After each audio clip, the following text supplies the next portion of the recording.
Bismillahirrahmanirrahim. Assalamualaikum warahmatullahi wabarakatuh. Alhamdulillah. Alhamdulillahi rabbil alamin. Wassalatu wassalamu ala nabiyyinal mursalin.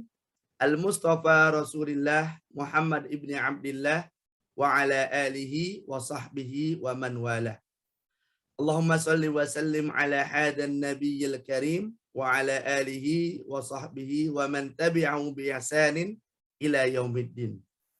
Qala Allah Ta'ala fil Qur'anil Karim wa indahu mafatihul ghaibi la ya'lamuha illahu wa ya'lamu ma fil barri wal bahri wa ma tasqutu min waraqatin illa ya'lamuha wala habbatin fi zulumatil ardi wala ratbin wala yabisin illa fi kitabim mubin.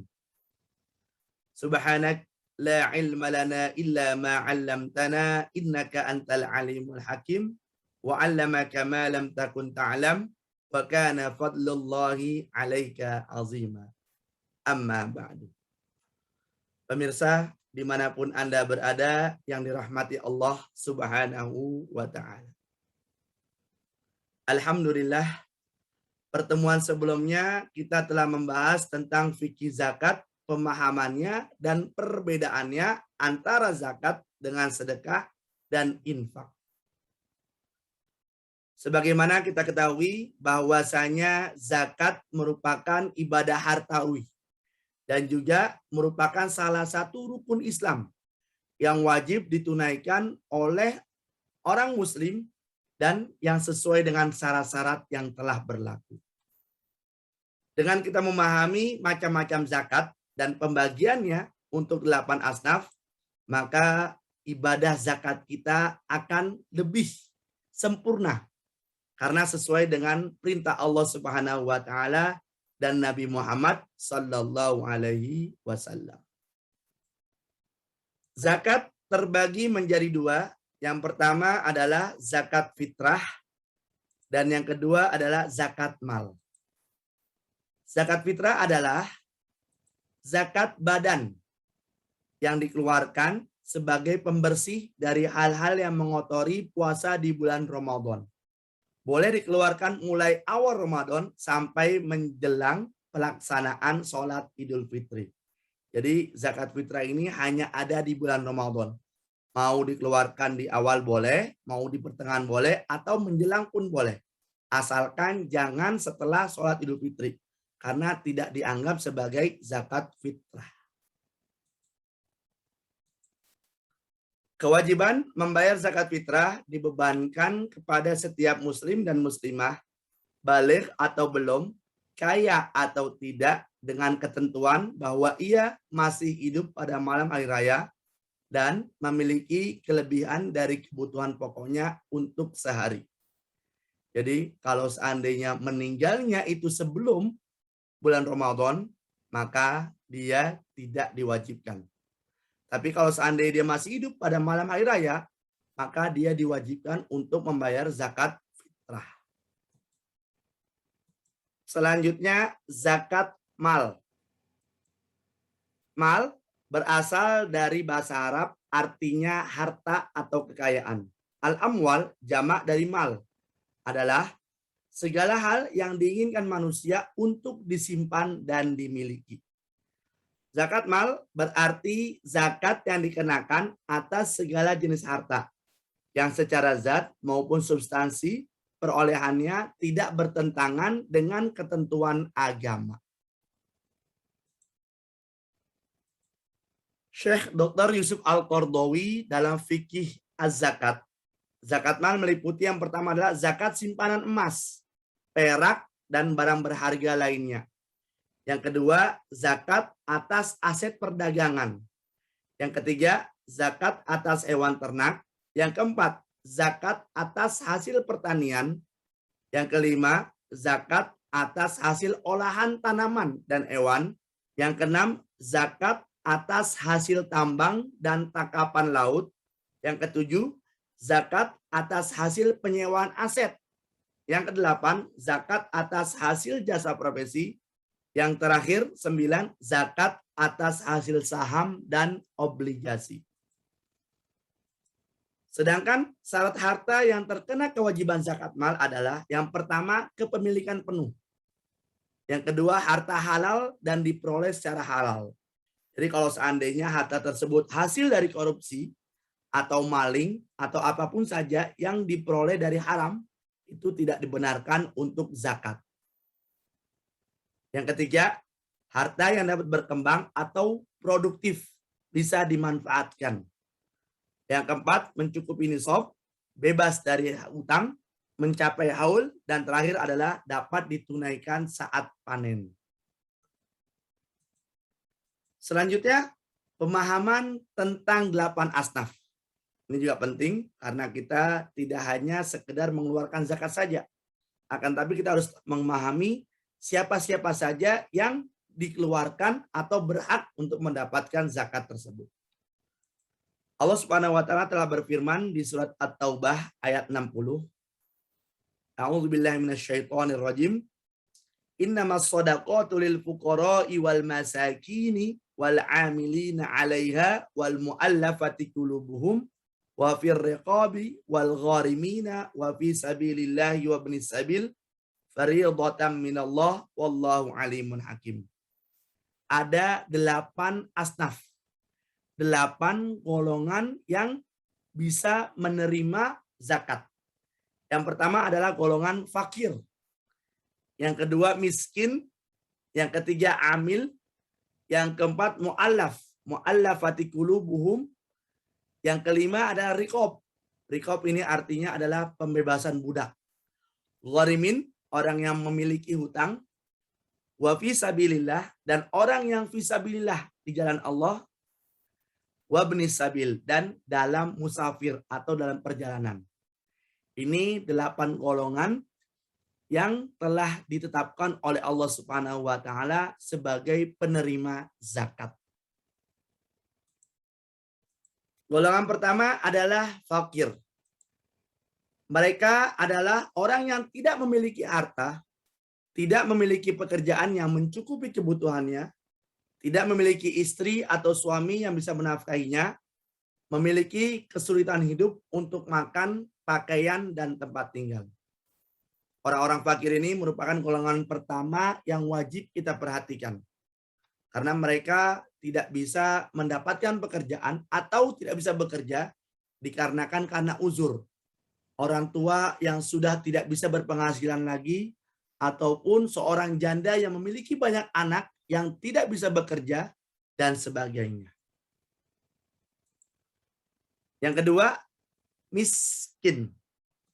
Mereka memiliki pekerjaan yang bisa menghidupinya, akan tetapi tidak mencukupinya. Penghasilan dari pekerjaannya tidak mencukupi untuk kebutuhan sehari-hari. Ini juga ditanggung atau diberikan hak dari zakat.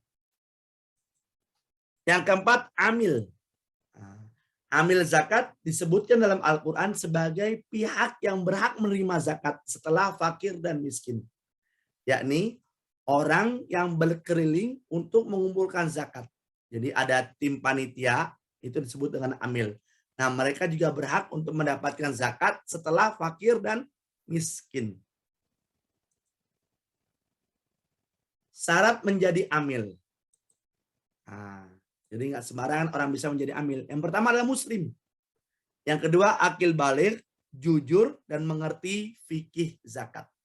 Jadi kalau hanya sekedar muslim dan akil baligh, tidak jujur ataupun tidak memahami tentang ilmu fikih zakat, maka tidak dibolehkan menjadi amil. Selanjutnya mu'alaf.